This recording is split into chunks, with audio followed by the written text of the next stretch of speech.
Here we go. Hold on. Oh, I see. It's reloading it. So I'm just being patient. It's coming. Her too. Yes, exactly. And let's see. Hold on a second.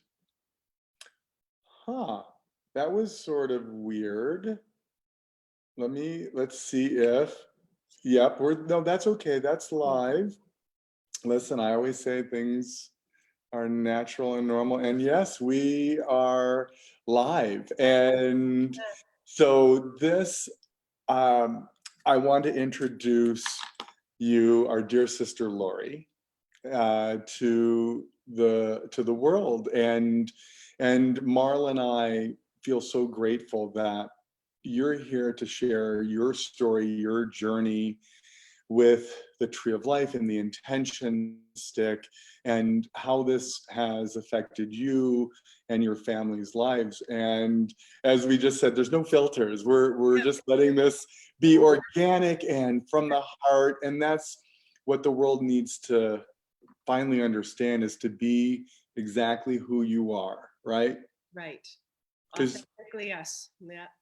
yes. Absolutely. So as you know, Lori, if we start talking normally, we'll need 9 hours of sleepover and a long weekend to get through our story. And and what I want, or Marla and I would love for you to just to really share your story. But I think, because we talked about, I want to preface this story going back, is it 3 years now since, is it 2 or 3? Oh, sorry, 2 years since, almost to the day since we got his diagnosis. Almost. Wow. Talk about Yes. no Sarah. coincidences. Yeah. So I'm going to read a letter that was sent from our dearest, we say family, they're not even friends, they're family, that I received from Mark and Sandy, who are also your brother and sister and our brother and sister. And this is, I'm reading verbatim. Well, this is the connection of how we came together and how we met. Mark had given you and Scott the intention stick. So I just wanted to kind of preface that. Yes. And tell us, where are you in the world, Lori? Where am I at right now? Yeah. Okay. Oh, you're right. I made a mistake. It was 3 years ago since the diagnosis. Yes. Yes. I was thinking 2 years ago since we passed. But where we're at is actually where we're doing very well. As you know, life goes on, and you adapt, you roll with it. Some good, some bad, but mostly it was a journey in itself. And I think as we talk about this, you'll learn there's so many lessons. There's so many life lessons. If you are listening, you'll hear. And I think we tried to adapt those going forward. I think Abby and I are stronger because of it. We're more compassionate. We're more empathetic. There's just so many great things that have come into our lives because of the people that came into our lives through all of this. So I'm grateful. I'm grateful for everything that we have in our life, and even for the bad that we've gone through. It still had meaning. It still had a lot of meaning. It's all gifts. It's all blessings. And you're in Canada, right? We're in Calgary, Alberta, Canada. Hey. I just wanted everyone to know. Yes. That this beautiful call is, yes, we're doing these from around the world. And so this is verbatim the letter we received from Mark and Sandy, and it's actually just so beautiful. Hey guys, just wanted you to know everyone we talk to is blown away with the story of you and the journey of these intention sticks. We have seen the toughest nuts crack wide open and scramble to these. This is a story about a friend, our former atheist, hopeless and bitter friend that let the enemy push him down so far he had given up the will to live after losing his job, cheated out of hundreds and thousands of dollars by his own brother, and being diagnosed with cancer all in less than a year. He has hope after our visit and has agreed to come to Arizona to start treatment for a second chance in life. He has refused all hope to this point.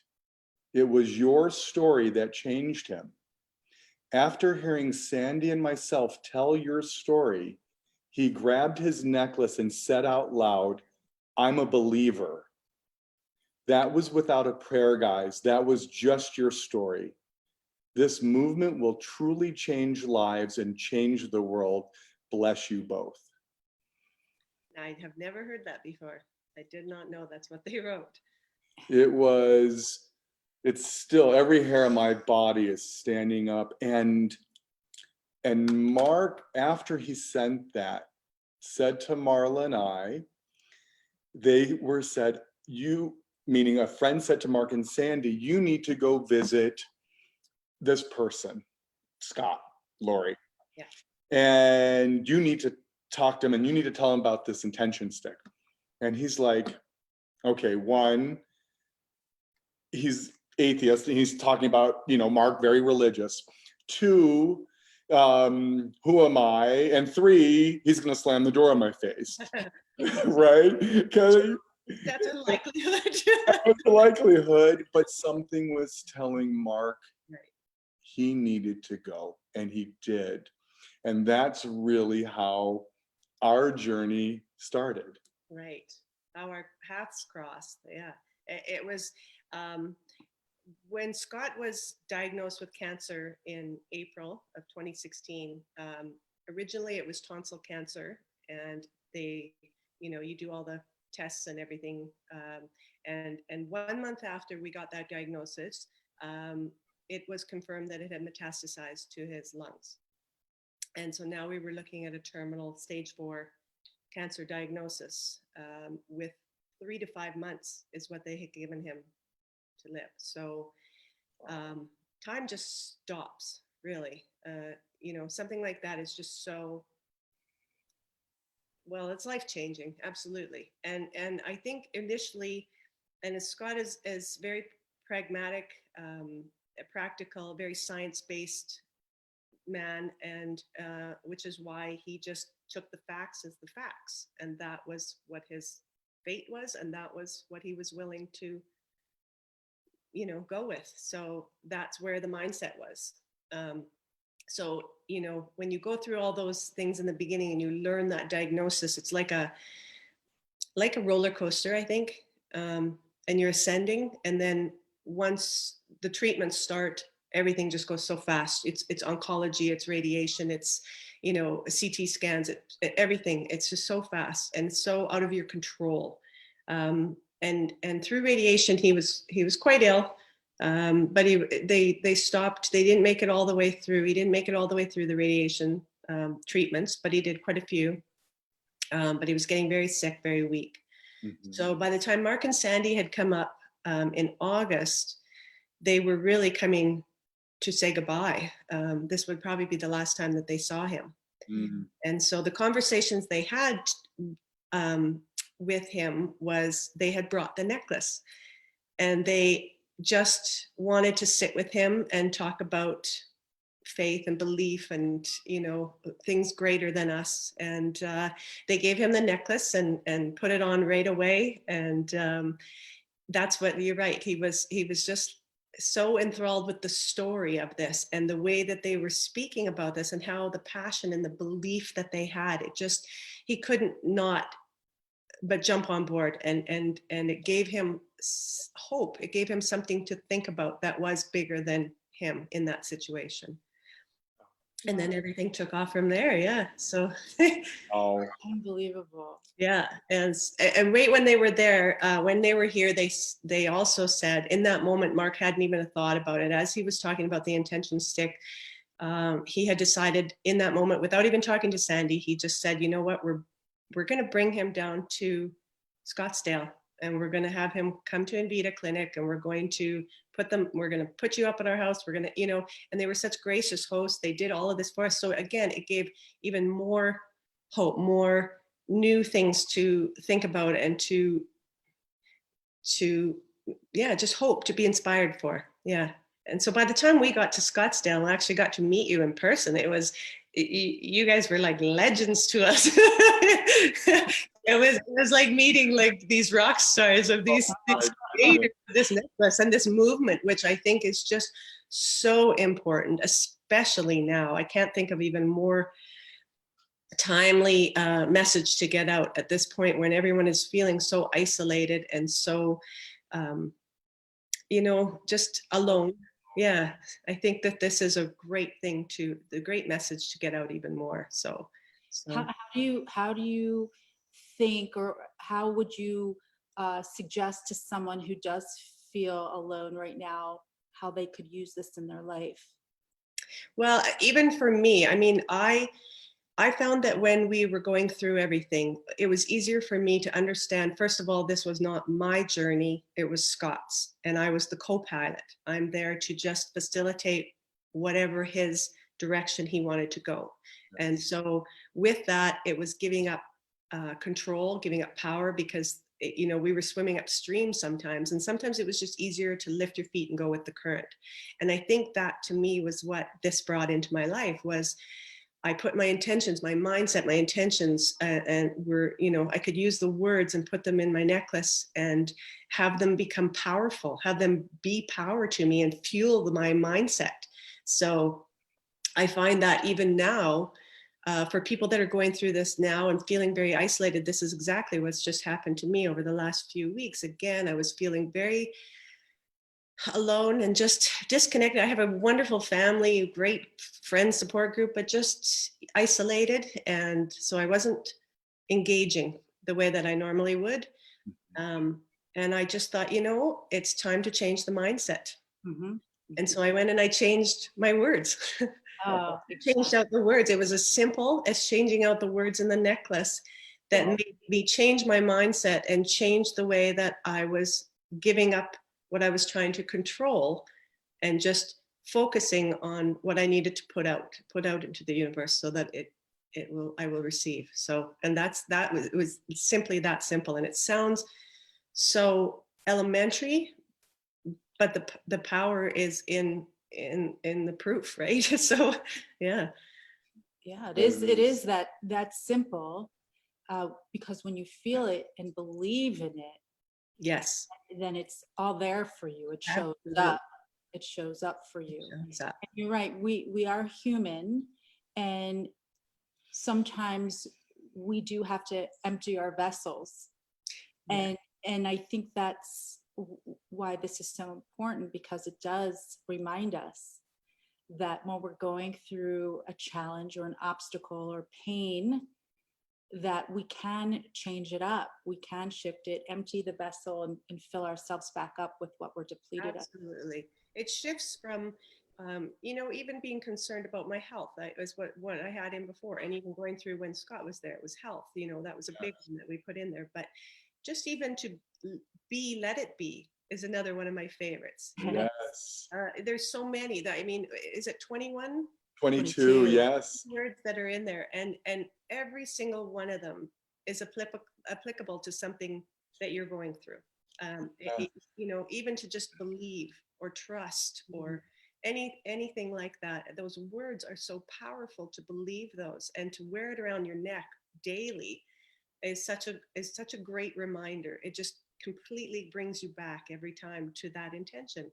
Lori, I have those two intentions in my intention. Absolutely. That of course. That is, and Marla and I, it is the one we keep in ours permanently, is the word trust. Yes. Because we share with everyone, if we don't trust the journey, nothing else matters. And again, this always tries to mess with this. And I'm taking us back to such a profound moment, because you had mentioned when, yes, Mark and Sandy brought you to Scottsdale. Mm-hmm. They said to Marla and I, would you like to meet Scott and Lori? And we're like, heck yes. What do you mean? Is it even a question? And so I'll never forget this. We went for dinner, our favorite place here in Scottsdale. I'm giving them a plug because they are family, Casa Mia. And we sat at this beautiful table together, and I'll never forget, Scott's across from me, and you're sitting to his side, and then Marla and Mark and Sandy. And Marla and I said to Scott that you're going to get through this, that you are loved, you do matter, you have purpose, and you are as important as anyone else in this world. And he just started to bawl. Yes. Because he knew that, because he, like the letter said, he was so beaten down, and yes, he had gone through so much in treatment and just horrificness, but he knew, because he was surrounded by love, Yes. that Yeah. he was going to continue his journey no matter how hard or difficult it was, and end up however God, the universe, the source allows that to play out. And there's no words to express the gratitude that we're in each other's lives, and the brother that is a part of Marla and our lives each day. And I want you to share, not me, because I can talk for 9 hours, but what took place, which you shared with us after, in that year and a half, that peace, that love, and everything. That was so beautiful. Your words that you shared with Marla and I, if you remember, what, since the day we met until. Yeah, I think this was like a catalyst for us in our belief, and for Scott especially, in, like you said, in being loved and being heard and being seen. And I think that was extremely powerful for him to hear. I mean, he knew, he's been told he's, loved, but to have somebody he's never met before believe so much in him, is astounding, what that can do, or that he's being thought of or cared for and carried on the daily. And I don't think he's ever really understood that. And through this journey, that was one of the good of the bads that came, was that he really started to understand how big he was in this world. And he never knew that. And so going forward, after we had met, after his journey in Scottsdale was done, when we came down there, he was pretty much almost in a wheelchair. I really wanted him to take a wheelchair through the airport because it was such a long walk, and he just refused to. But and by the time we came back from Scottsdale, he was carrying the luggage.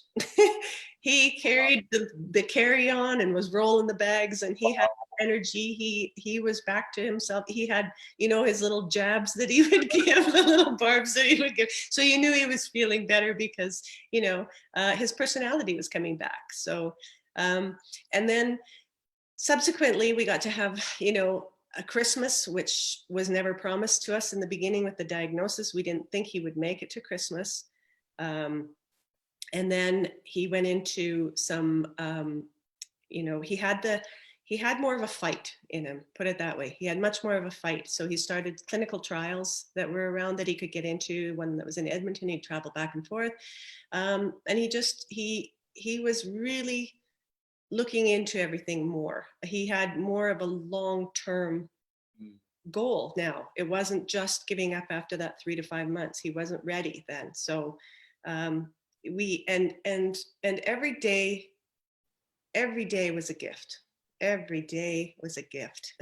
And if you do this right, there is a tragic beauty that is in this, because you have time and you make the most of it. I'll get emotional, but you make the most of every little bit of time you have, every minute, everything. You're in the moment, and it becomes so much more valuable. Yeah. So we had a great summer. It was like the best worst summer ever. Because Your book. it's the best summer ever. Because we just enjoyed family, we enjoyed friends, we surrounded ourselves with the people who wanted to see him and be with us, and the outpouring was immense from everywhere. So a friend of mine, Danny Miller, told me right off the bat, he said, you're going to have to just learn to accept and accept the love, accept the help, accept all the outpouring that's coming your way, because it's overwhelming and you don't know how to handle it. And he said, you just accept it. Let them do it. Let them do it. They want to do it. So that was amazing. So we ended up, Scott had 18 months after that original diagnosis. And I'm so grateful, so grateful for every single one of those days that we got, above and beyond what he was supposed to even. So yeah, it was an amazing journey. And unfortunately, it was a life cut short. That is the tragedy. But out of it, like I said before, it became so many lessons, so many of the life lessons that we try and carry every day with us because of that. Absolutely. Wow. What an inspiration you are to everyone, everyone, Truly. because you're right. I think sometimes what happens in life, no matter what someone is going through, because everyone's life is their own, right? Sometimes we get so wrapped up. That's okay. Sometimes we get so wrapped up in the problem, the issue, Yes. instead of opening yourself up and accepting it and understanding why you're walking through it, and that there is something beautiful. There's always light at the end of Always. darkness. There's very little we can't overcome, and I think trust, like you said, is such a trust, peace. Yeah.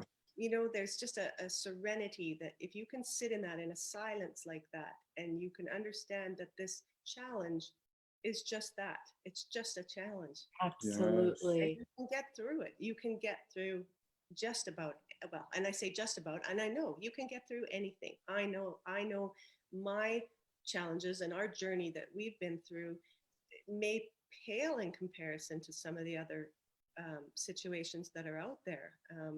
But it's a perspective, it's a mindset, and it's channeling an intention and giving it power. I think that I do believe that can get you through anything. I truly. We agree. It does keep negativity at bay.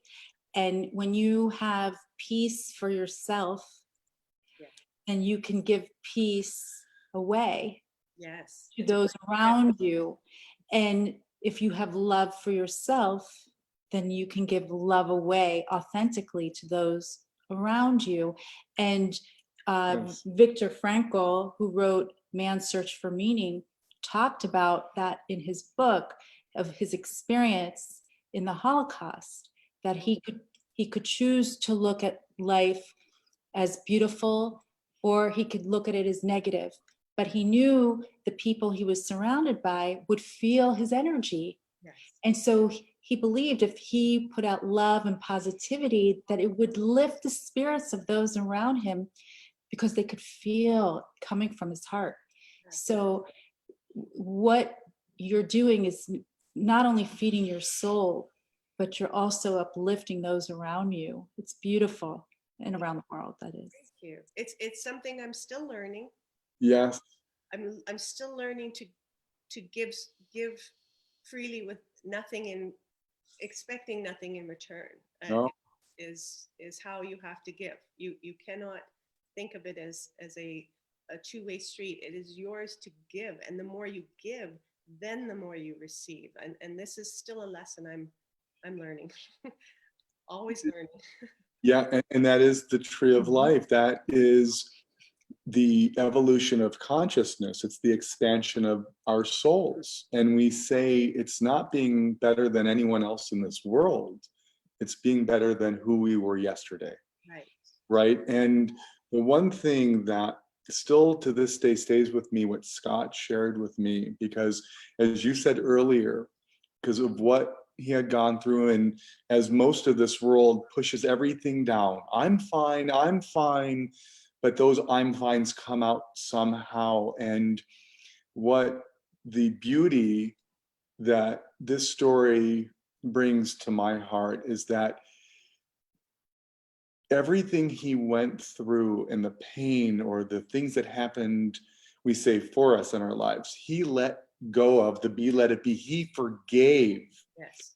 And he let that go, and he filled himself back up with love to, as you shared with me, the last year and a half of his beautiful life was the best year and a half of his life, because he was full of love and light and happiness, and it shined through your family and your friends. And I'll never forget that as long as we live, because that's, and you know, he's with us every day. He's that. I feel him, absolutely. I think Oh, he's here right now. year and a half, he was free. He just let everything go.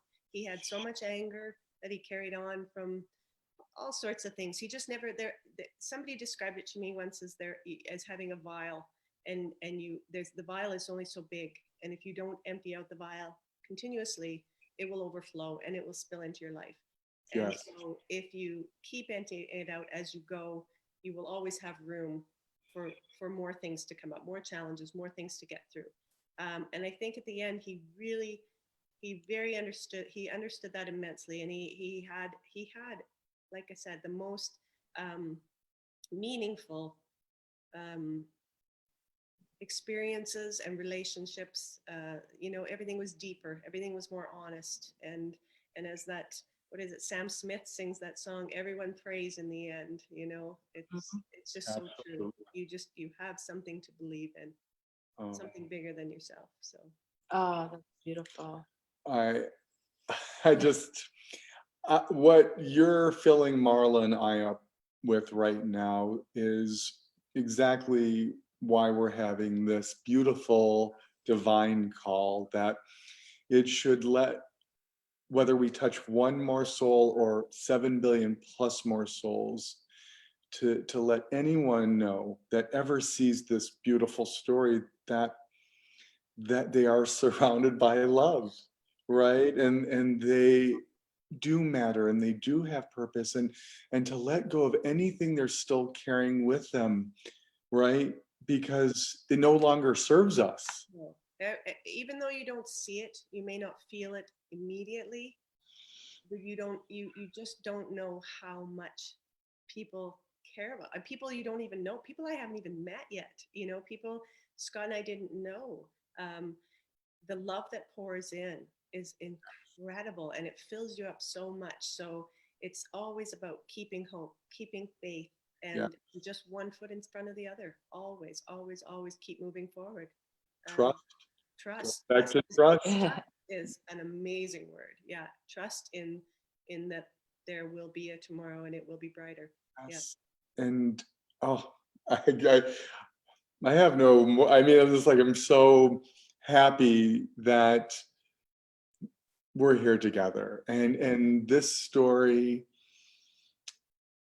wow, just, it's so beautiful, it's so profound. And again, we're so grateful that you were able to share this, not just with Marla and I, but the world, and to remind us all that we are all the same, and we're all going through something, and we're not going through this alone. And when we feel we are, we're not. Again, I know, it's a mindset, and a mindset can be changed just so yes, simply, so simply. So simple. We're so grateful to have met you, to have Mark and Sandy, who brought you into our lives, and at a perfect time. I couldn't have asked for a better time to have met you, and to, just to have everything that you brought into our situation and into our journey. I'm forever grateful for. Oh, we feel the same way, and you and Scott are our teachers. We learn so much through the intention stick, and everyone's story is their own, as we said, but everyone's story matters. Mm-hmm. Everyone's story matters. That's a beautiful way to say that. Mm-hmm. Absolutely. And wow, I just, so much love and so much gratitude. And you do know, even though we haven't spoken in quite some time, you are with Marla and I and our family every day. We're connected forever. Forever. Really, and I love that. it's such a beautiful saying. We say just because someone is your biological family doesn't necessarily make them your spiritual family. And this is what we have to remind this world, is that we have such a huge spiritual family out there. And this is, again, I love that you said Scott was just being overwhelmed with love, and that's what we were all brought here to do, is to help another person, regardless if it's family or we don't know them whatsoever. It's just a simple act of kindness, and this is that simple act of kindness, this message. And I hope it helps somebody. I hope it helps at least one person. If that is it, Yes. I'm just thrilled. I'm thrilled at the thought of that somebody would watch this and just think, okay, I can do this. I'm okay. Yes, Wow. Elle, and we love you for that. And something Marla and I share every day, and it was written in the Talmud. And the Talmud, it says, when you save one soul, you save the world entirely. Oh, really? Wow. That is Because good. we are a part of a collective whole. Every one of our souls in this world are connected. We just forgot. Yeah, we need reminding. And this is such a great reminder. Oh, This is such a great reminder. Thank you so much for doing this too. oh my goodness. Thank you. Thank you. And basically, you're stuck with us for life. So it's all good. And even the next life and so on. So you're, Yay. and when you're here in Scottsdale, we're going to have a celebration of life. Because, by the way, I'll leave it on this. Knowing Scott and his beautiful journey, for us to be sad, he would be pissed. Yes. He would only want us to celebrate his life every day, and the inspiration that he is continuing to bring to others going through something that, as you said, that they got up and they grabbed those bags and they marched forward and they celebrated life, regardless how long, short. It's a celebration of life. Absolutely. It gives Oh. his life more meaning even. So Yes. absolutely. Thank you. Oh, well, we love you, and give everyone our love in Canada. I will do. And when you're here next, To you and your family too. Thank oh, you. yes, we love you so much. Love you, love you, love you. And you know our sign off is sending you blessings and intentions of gratitude, light, and so much love. And be that beautiful light that you are, because as Marla and I say, you are as important to this as we are. It's about us collectively. So thank you for being you. Thank you. Thank Love you. you. Mwah. I don't want this to end, but Oh. it's all good. And Happy Mother's Day. yes, happy Mother's Day. Mother's Day to you too. Yes. Oh my goodness. Talk about a Mother's Day gift to share with the world for all the beautiful mothers that are working 24/7. Thank you. Thank you. Thank you. Right. Thank you. Thank you. He calls me a mudda. I don't know if that's the same thing, but Absolutely. all right. Sweet dreams. All Love right. you, love you, love you. You guys. Bye.